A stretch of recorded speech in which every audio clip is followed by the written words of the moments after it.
Olá, amigos do canal Em Família, muito bom ter a sua companhia novamente aqui para nós estudarmos juntos a palavra de Deus. Nós estamos avançando o nosso estudo do livro de Marcos desse trimestre e nós chegamos na lição número 10 essa semana, né? O título é Os Últimos Dias, um assunto interessante que nós vamos estudar juntos a partir de agora. Antes de nós estudarmos, nós queremos lembrar você a curtir esse vídeo, a se inscrever no nosso canal, compartilhar também esses estudos, que é muito importante para a divulgação, para o crescimento e que a palavra de Deus também chegue a mais pessoas, tá bom? Então não esqueça de curtir e de se inscrever. Nós vamos fazer uma oração agora, antes de começar o nosso estudo. Eu vou pedir ao papai que faça essa oração para nós. Então, oremos. Bondoso Deus, querido Pai, nós te agradecemos o privilégio de poder estudar a Tua palavra de maneira tão profunda, tão consistente. Pedimos que abençoe a nós aqui, a nossos ouvintes, e que esses estudos transformem as nossas vidas de maneira que possamos ser o que Tu queres que nós sejamos. É em nome de Jesus a nossa oração. Muito bem, então nós vamos partir aqui para o nosso estudo e, como de costume, nós temos o verso para memorizar. Júnior, você pode ler para nós o verso que está em Marcos, capítulo 13, verso 26 e 27. Vamos ler juntos. Diz assim: Então verão o Filho do Homem vindo nas nuvens, com grande poder e glória. E então ele enviará os anjos e reunirá os seus escolhidos dos quatro ventos, da extremidade da terra até a extremidade do céu. Amém, né? Então, esse Amém. texto faz referência claramente aqui à volta de Jesus, né? A segunda volta de Jesus. Muito bem, então a lição, como nós já dissemos, dessa semana, ela tem ali o final do capítulo 12, né, que nós temos ali a história da viúva, né, a oferta da viúva no templo, e vai também contemplar o capítulo 13. Né? Esse capítulo 13 vai falar da profecia, de uma profecia sobre o destino de Jerusalém, nós vamos ver ali, e também sobre a segunda volta de Jesus, né? E os sinais também que acontecerão, se desenrolarão antes da volta de Jesus. Inclusive, a lição ela também fala para nós que o capítulo 24 de Mateus e o 21 de Lucas também falam sobre esse assunto, né? Os evangelistas também falam sobre isso. Sobre o capítulo 13, o que vocês destacariam mais para nós, que nós vamos ver essa semana e que é importante ressaltar aqui? Nesse estudo de sábado aqui, inclusive a introdução nos antecipa algumas importantes informações para a gente ter em mente ao longo desse estudo. E ela fala sobre o tempo, sobre o cumprimento profético dessas coisas que Jesus vai narrar nessa sessão, no capítulo 13. E ela diz assim que o cumprimento das profecias vai do tempo do profeta que as fez, ou seja, de Jesus está falando ali, até o tempo do fim, concluindo com a segunda vinda de Cristo. Então, são eventos históricos, é uma narrativa de uma profecia longa que vai se cumprindo desde a destruição de Jerusalém, a ocupação ali, a destruição do templo, né, a perseguição que o povo de Deus vai sofrer até a volta de Cristo. É interessante, né, Júnior, que esse padrão que você citou aí, que vai do tempo em que o profeta está falando, né, que no caso era Jesus, até a volta dele, que é quando vai se cumprir, é chamada de interpretação historicista, né, que é destacada aqui na lição. O que mais, pai? Pois é, como vocês falaram aí, além dessa, nós como adventistas, nós seguimos esse padrão de interpretação da palavra de Deus. Existem outras denominações que têm o preterismo, o futurismo, tá certo? Mas esse é a nossa compreensão, essa é a nossa compreensão quando interpretamos as profecias bíblicas. E para finalizar aqui essa introdução, Jesus então ele vai predizer várias coisas que vão acontecer, vão fazer profecias, né? Quanto ao futuro, e vai instruir os seus discípulos no sentido de, pegando essas informações, poderem se preparar, viver uma vida de comunhão com Ele, orientado pelo Espírito Santo. Como você bem lembrou, Alexandre, a partir da Bíblia, que é lâmpada para os nossos pés, iluminar o futuro na certeza do nosso encontro glorioso com Jesus Cristo. E esse foi um padrão, está sendo um padrão que nós estamos estudando, né, no livro de Marcos. As situações em que Jesus se envolveu ali, né, as controvérsias, tudo que ele passou, e agora aqui no capítulo 13, falando dessas profecias, tudo isso ele aproveitava desses momentos, né, para instruir seus discípulos, ensinar lições para a nossa vida, né? Muito legal. E assim nós já podemos ir para domingo, né? Nós agora estamos no domingo, já recebendo instruções de Jesus a partir de um fato. O livro de Marcos tem essa característica. Aconteceram vários fatos que nós já vimos nas lições anteriores, e aí, a partir desses fatos, Jesus traz lições e ensinamentos. Aqui, Jesus estava no templo. Não podemos esquecer que o templo era um ícone da fé de Israel ali, era algo muito representativo do judaísmo. E o título daqui é Duas Moedinhas na Caixa de Oferta. E Jesus, então, observa as pessoas que chegavam ali para doar. Muitas pessoas chegavam com grandes quantias, e ele percebeu uma viúva que está ali depositando a sua oferta de maneira, digamos assim, anônima, sem nenhuma pompa, nem nada, e aquilo não passou desapercebido por ele. E ele pôde, então, trazer comentários a respeito da oferta dela. Diz que ela deu uma oferta maior do que as pessoas davam, porque ela estaria dando tudo o que tinha. Que nós podemos tirar, que lições nós podemos tirar desse fato, desse episódio para a nossa vida hoje? Nós temos aqui algumas lições. A primeira delas fica bem evidente quando Jesus coloca o contraste da forma como essa viúva ofertava, em contraste com aqueles fariseus, aquelas pessoas que chegavam ali com muito alarde para ofertar. A sinceridade do coração, né? O texto diz que ela foi a mais sincera, porque ela deu tudo o que ela tinha, né? A sinceridade do coração daquela mulher. E uma segunda lição que o nosso estudo evidencia é quanto à gestão dos recursos. No quarto parágrafo, aqui a lição diz assim: essa história contém uma lição profunda sobre a gestão de recursos. Doar a causa de Deus não depende das ações dos líderes para ter validade. Ela evidencia aqui, e o Evangelho tem dado evidência para nós, de como era o contexto religioso daquela época, o comportamento dos líderes, né, dos fariseus. Então, ofertar, ser fiel a Deus nos dízimos e nas ofertas, não depende do comportamento, como era o caso ali daquela liderança. Legal. Então, nós temos uma boa compreensão disso, né? Porque esse questionamento surge muito forte hoje no nosso meio, né? Se as pessoas que estão recebendo esses dízimos, essas ofertas, estão administrando de correto e etc. Tudinho, né? Um outro ponto que a lição traz aqui é que diz que aquela oferta, aquela viúva, pobre viúva, deu tudo, todo o seu sustento, tudo o que ela tinha, ela deu. Na realidade, Jesus não estava censurando as outras pessoas. Ele só estava fazendo um comparativo, né? As pessoas traziam a sua gratidão em forma de dízimo e oferta. Ele lembrou que a viúva deu mais. É isso mesmo, Alexandre? Tem alguma contribuição a dar aí em relação à viúva dar tudo o que tinha? Como é que nós vamos entender isso?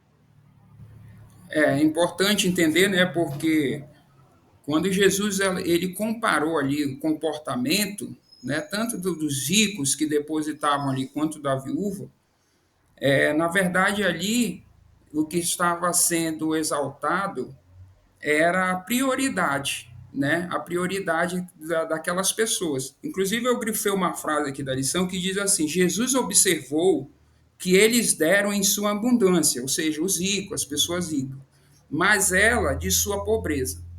Então, ali, a oferta daquela viúva foi independentemente das circunstâncias em que ela vivia. Né? A fidelidade dela estava acima disso. E daquelas outras pessoas, não. Eles deram o que sobravam. Ou seja, se eles tinham, eles davam. Se eles não tinham, eles não davam.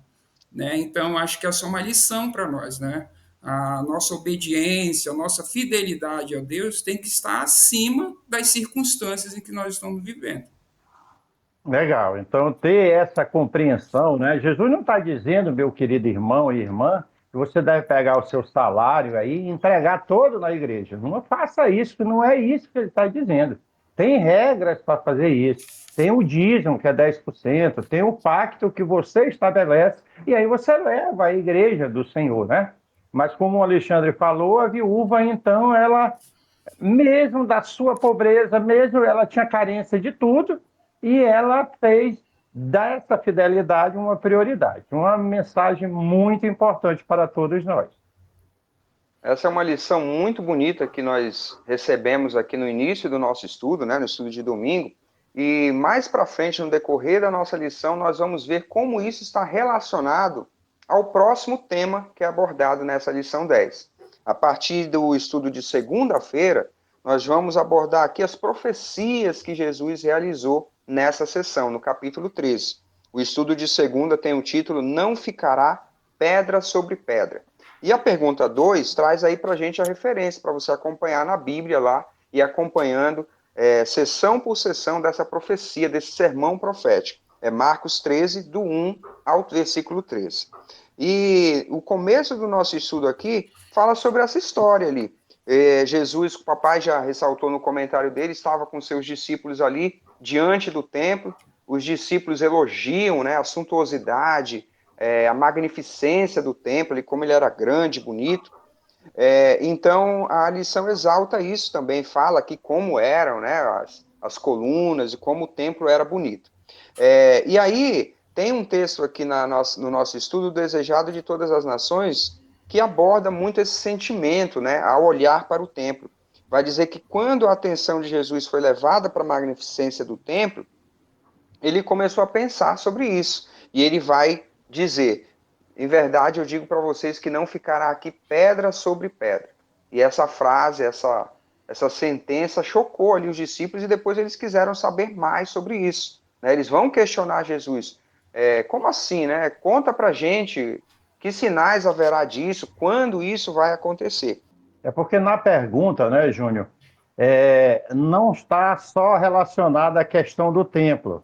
Quando você vai ler lá o relato, vai dizer assim: quando essas coisas acontecerão, a destruição do templo, e que sinais haverá da tua vinda e do final dos tempos, tá certo? Então Jesus começa a responder para ele a questão profética dos sinais que antecedem a volta de Cristo Jesus. Não é? A questão do templo, propriamente dito, a destruição, nós vamos ter ocasião num outro dia para estudar sobre isso. E aqui Jesus começa a dizer para eles: olha só, vocês são a minha igreja, vocês vão estabelecer a minha igreja, e vocês vão ser perseguidos, vocês vão ser julgados, vocês vão ser mortos, tá certo? Vocês sofrerão por ser meus discípulos e viver uma vida de comunhão comigo, tá? Esse mundo jaz no maligno e vocês vão sentir esse peso que eu estou sentindo, que me levará à cruz. Lembrando que Jesus já tinha revelado quem ele era e para onde ele estava indo. Está indo para a cruz. Ele diz: vocês vão se confrontar com essa realidade. Mas Jesus também dá uma dose de esperança. Ele diz: olha, o Espírito Santo estará com vocês, vocês serão confortados. Quando vocês forem presos, levados a tribunais, o Espírito Santo vai estar com vocês e vai orientá-los como realizar. Uma mensagem muito forte e muito confortante para eles naquela época e para todos nós hoje. Muito bem, então nós vamos avançando no nosso estudo para terça-feira, que traz o título O Abominável da Desolação.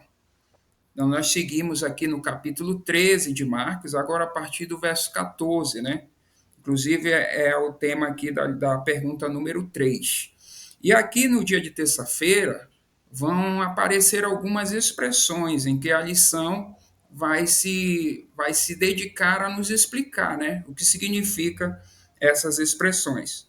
Eu acho importante nós lermos Marcos, capítulo 13, verso 14, para nós identificarmos aqui no texto bíblico essa primeira expressão. Quem gostaria de ler para nós esse texto? Eu posso ler, eu estou aqui com a Bíblia aberta, Marcos capítulo 13, o verso 14. Está registrado. Quando, pois, vocês virem o abominável da desolação, situado onde não deve estar, quem lê entenda. Então os que estiverem na Judéia fujam para os montes. Legal, né? Então aqui Jesus ele se volta, né, para responder a pergunta dos discípulos sobre a destruição de Jerusalém, né? E aqui o que seria então essa abominável da desolação? Quem gostaria aí de explanar para a gente? A lição vai trazer o comentário de que essa expressão é uma referência ao que aparece nos escritos de Daniel. Então, Jesus vai começar a responder aquela pergunta, como você disse aí, né? Que sinais haverá disso? Quando vai acontecer essa destruição?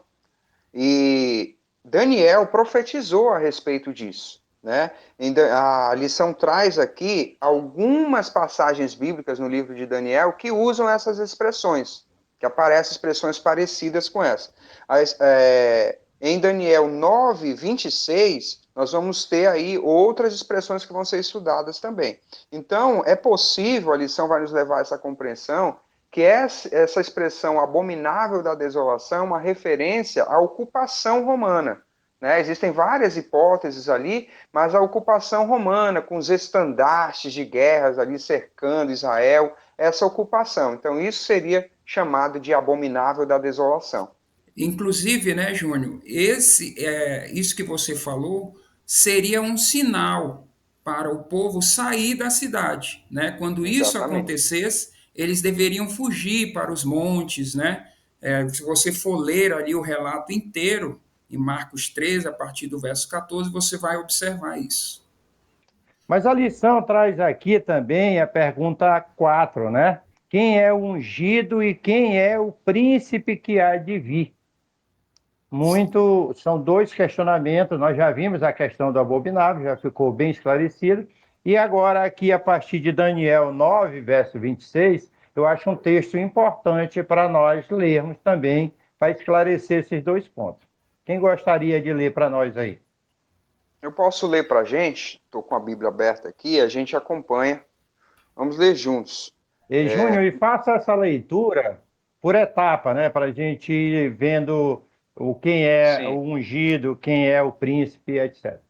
Pai, antes da leitura, também acho que é válido um comentário que a lição traz essas expressões e o texto de Daniel, porque ela já fez referência aqui na pergunta 3, nós vimos que essa expressão que Jesus usou é uma referência às profecias de Daniel, tá? Sim, Então, isso. Então, nosso estudo se volta para o livro de Daniel, o que que diz lá, né? Sobre a destruição de Jerusalém, sobre esse período profético que Jesus está querendo ensinar. Então, vamos lá. 9:26, Daniel 9:26. Depois das 72 semanas, o ungido será morto e não terá nada. Então, essa primeira parte fala de ungido. E a lição identifica para a gente ungido é o Messias. Aqui, Daniel recebeu de Deus uma revelação, e essa profecia das 70 semanas são episódios, são ações que aconteceriam ali referentes ao povo de Israel, exatamente esse mesmo período sobre o qual Jesus está profetizando. A nossa leitura exatamente. a nossa leitura continua e vai aparecer outra expressão. O povo de um príncipe que há de vir destruirá a cidade e o santuário. O seu fim virá como uma inundação. Até o fim haverá guerra e desolações foram determinadas. Então, nessa profecia de Daniel também aparece essa expressão: o povo de um príncipe que há de vir. E nós podemos entender, o autor da lição traz a explicação que isso é uma referência ao general Tito, né, em nome do Império Romano, que no ano 60 cerca Jerusalém e tem vários embates ali, e finalmente no ano 70 da era cristã vai ser destruído. Uma profecia muito profunda. Nós já tivemos a oportunidade de estudar isso. Quando nós estudamos as profecias, nós vimos que das 2.300 tardes e manhãs de Daniel 8, verso 14, 70 semanas estava determinado para o povo judeu, que culmina as 69 semanas com a destruição de Jerusalém. Nós temos vídeo aqui no canal falando sobre isso. Isso, nós estudamos na lição que tratou do grande conflito, né? Uma lição no trimestre passado, muito legal. Isso. Alexandre, o que nós poderíamos mais tirar aqui desse estudo? Um ponto importante, que a lição até ressalta para nós aqui, né, é que todas essas profecias, elas se cumpriram, né? Então, isso demonstra que nós devemos ter confiança na palavra de Deus, né? A nossa fé em Jesus Cristo deve estar firmada na palavra de Deus, porque ela é fiel, ela se cumpre. Graças a Deus. Muito bem, então penso que agora nós já podemos dar sequência e chegar aqui na quarta-feira falando da grande tribulação. A pergunta número 5 traz a referência de Marcos, capítulo 13, o verso 19, que é um versículo de transição. Até aqui, Jesus tinha explicado as profecias do que ia acontecer, que estava em paralelo com Daniel, tá? O capítulo 9 de Daniel. E agora, a Marcos 19, o verso 19, aponta para o futuro. Tá? Também corre em paralelo com Daniel, capítulo 7, capítulo 8, que fala lá do chifre pequeno e daquele poder que é antagônico a Deus e ao seu povo. Então, aqui começa a falar, como nós já dissemos, da tribulação. O povo de Deus, o templo foi destruído, a igreja de Deus, a igreja cristã foi firmada, os apóstolos, e etc. E aí, na sequência, vai haver uma grande tribulação, uma tribulação que vai perdurar vários séculos, e que a igreja vai estar imersa nisso aí, apontando para o futuro e essa perseguição. A partir disso aí, tem lições para nós. Eu acho que importante, eu já foco nessa parte do estudo, a gente pode ler um pedacinho aqui do 19, que diz assim, ó, porque aqueles dias serão de tamanha tribulação como nunca houve desde o princípio do mundo criado por Deus até agora e jamais haverá. Então, nós já trouxemos aqui a lembrança do estudo que nós tivemos aqui a respeito do grande conflito, do estudo das profecias.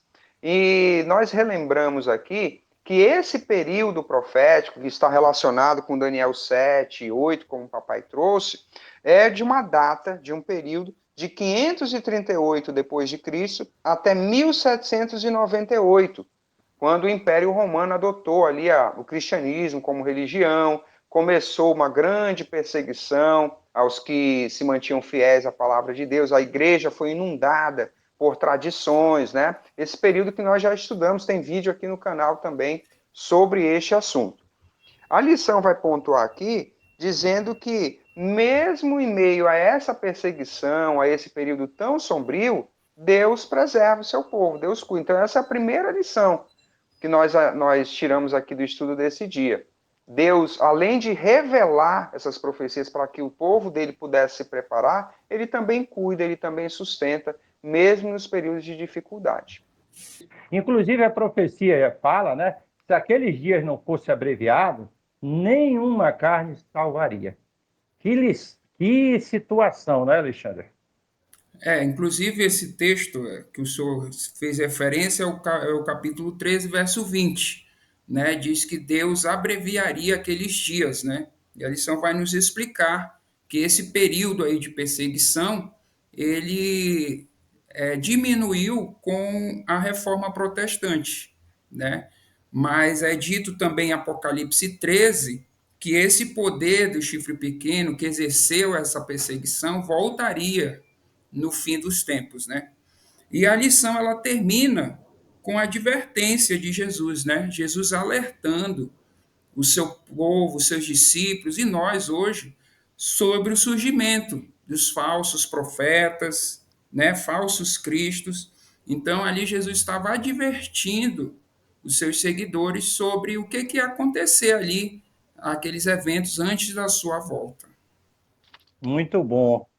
E aqui nós queremos interagir com você, meu querido irmão, minha querida irmã. Você está entendendo o assunto, você está compreendendo a nossa explicação, está te ajudando a compreender esse assunto, tem te preparado para o presente, e para o futuro. Não esqueça de fazer seus comentários, deixar o seu like aí, de fazer com que essa mensagem de esperança chegue a outras pessoas. Você faz parte desse ministério. Muito legal. Então você tem aí duas ações para responder a essa proposta que o papai deixou. Pode curtir o vídeo e deixar o seu comentário a respeito do nosso estudo. Nós vamos seguir e avançar para o último dia, para quinta-feira, última parte do nosso estudo, que tem o título A Vinda do Filho do Homem. E a referência que aparece na pergunta 7 é Marcos, capítulo 13, o último trecho do 24 ao 32. Né? E aqui, como nós já vimos aqui no finalzinho do estudo de quarta, nós chegamos nesse sermão profético ao período da segunda volta de Cristo, ao fim dos tempos, né? A última parte desse período profético. E a lição vai destacar aqui que esse evento será a volta de Jesus e ele é descrito, ele é mencionado com larga citação no Novo Testamento. Então ela conclui aqui esse trecho. A volta de Cristo será um evento pessoal, literal, visível e audível. Todos o verão quando ele vier. E ela faz esse comentário pela citação profética de Cristo. Nesse último trecho aqui que nós vamos estudar de Marcos, Jesus fala como será a volta dele. Ele dá instruções precisas sobre como nós devemos aguardá-lo, estar vigilantes para que ninguém nos engane. Né? Então, a respeito desse estudo aqui, nós vamos começar a entender melhor, aprofundar esse tema. Quem quer trazer para nós aqui a sequência desse estudo de quinta-feira? O que nos é destacado aqui nas palavras de Jesus? O estudo ele segue e ele volta a nossa atenção para o versículo 30, né? Vamos ler esse versículo? Marcos Vamos ler capítulo juntos. 13, verso 30. Aparece ali outra expressão que a lição vai se preocupar em nos orientar aqui o que seria isso, né? Quem gostaria de ler? Eu posso ler aqui para nós. Vamos juntos. Versículo 30. Em verdade lhes digo que não passará esta geração sem que tudo isto aconteça. Então aí aparece esta geração, né? De que geração Jesus estava falando, né? Porque é claro que aquela geração já morreu, né? E Jesus não voltou. O nosso estudo ele vai dizer que esta geração era referência do primeiro século, que viu a destruição de Jerusalém. Então, aqui neste caso, Jesus estava fazendo referência àquela situação ali, que eles estavam vivendo, prestes a viver, né? Que era a destruição de Jerusalém. Legal, Ale. Então a gente pode entender aqui pelo estudo da lição que ele está dando desfecho para as duas partes dessa profecia. Aqui nós estudamos essa primeira parte aí, que ele falou da destruição do templo, a invasão de Jerusalém. Então essa referência, né, dessa geração é sobre essa parte da profecia. Na sequência, outro termo que a lição também estuda conosco aqui é aquele dia, que aparece no versículo 32, capítulo 13, versículo 32. Vocês podem fazer a leitura para a gente aí? Eu vou ler aqui. Diz o seguinte: mas a respeito daquele dia ou da hora ninguém sabe, nem os anjos no céu, nem o filho, senão o Pai. Legal, né? Então a lição coloca para a gente que esse parágrafo, esse versículo bíblico, é uma referência à última parte dessa profecia. Aquele dia faz referência à volta de Jesus. A lição diz assim, Marcos 13, 32, usa a palavra aquele dia para se referir a eventos que estavam mais distantes do primeiro século, os últimos eventos da história dessa terra. Legal, né? Então nós vamos já para a nossa conclusão e o estudar a palavra de Deus com a orientação do Espírito Santo vai nos dando a compreensão necessária para entender os diversos textos que às vezes parecem um pouco difícil, mas Deus vai nos esclarecendo. E um ponto final aqui que eu acho que merece a atenção ainda, a nossa consideração, que o autor traz, é essa questão da volta de Cristo Jesus. Nós, como os cristãos, milhões de pessoas de diversas denominações esperam a volta de Jesus. Mas uns têm compreensão de uma maneira, outro tem compreensão de outra, um acha que vai ser um arrebatamento secreto e etc. E o autor traz aqui, baseado na palavra de Deus, o seguinte que eu vou ler para vocês.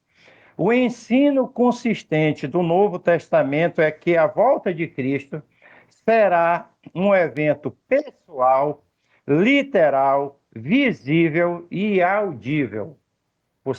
Cada um de nós, mais de 8 bilhões de pessoas no planeta Terra, terão a oportunidade de ver com seus próprios olhos, ouvir com seus próprios ouvidos, e isso nos enche de esperança, de alegria. Nos preparemos, meu querido irmão, minha querida irmã, para esse evento, vivendo hoje essa vida de comunhão com o nosso Deus. Muito bem, então nós terminamos por aqui. Esperamos que você tenha gostado desse estudo também. Não esqueça de curtir esse vídeo, compartilhar com seus amigos, verificar a sua inscrição. A lição ainda nos encaminha uma última lição, né? A história da viúva que ofertou com sinceridade de coração está ligada à volta de Jesus. De que forma? Nós somos convidados a sermos cristãos ativos na espera pela volta de Cristo. A nossa fidelidade está ligada diretamente em apressar a volta de Cristo, para que outras pessoas possam conhecer desse Deus que nós amamos também, que nós adoramos. Então, se inscreva no canal, compartilhe esse conteúdo com outras pessoas para que elas sejam abençoadas pela palavra de Deus também.